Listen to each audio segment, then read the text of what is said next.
and welcome to the Sunday Guardian show by Joyeeta Basu. Today I want to give you my brief assessment of Rahul Gandhi's first speech and subsequent conduct in the Lok Sabha as leader of the opposition.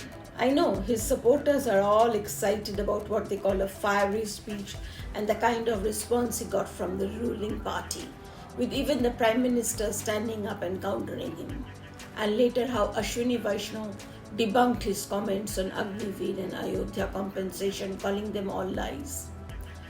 But to me, it was all coming across as a performance meant for the cameras and quite non-serious. It was basically an extension of his campaign speeches, where he made wild charges, some of which stuck and most of them did not. Now, the most ironic appeared to be the positioning of himself as someone very clued in and knowledgeable about Hinduism. Now, I wonder who told him about Lord Shiva's Trishul, his trident behind his left shoulder, because he does not want to use it. Now, even in my limited knowledge of Sanatan Dharma, I understand the basic principle of the trinity of Brahma, Vishnu, Maheshwar, the creator, preserver and the destroyer, with Lord Shiva being the destroyer. And then to equate Abhay Mudra with Congress's electoral symbol of hand. Oh well, so Rahul Gandhi's explanations on religion, if you ask me, were more like pop philosophy, which is not based on any deep knowledge, but the kind that is spouted by Instagram influencers and is meant to dazzle. And these things are said more often than not without any fact checking.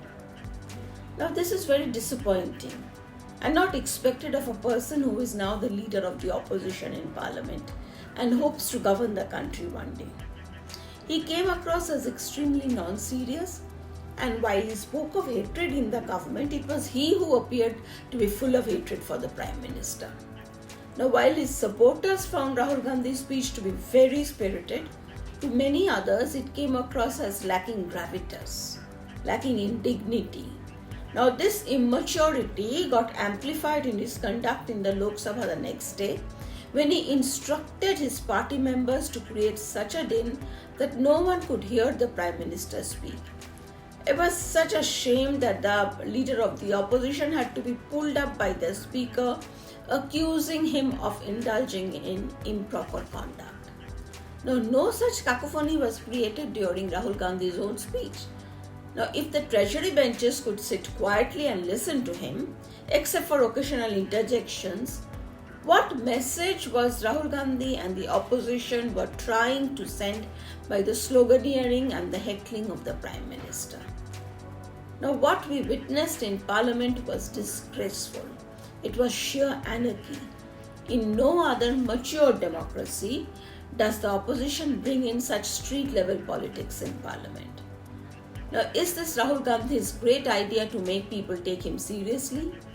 Now, it seems as if his entire plan is hinging on not letting Parliament function.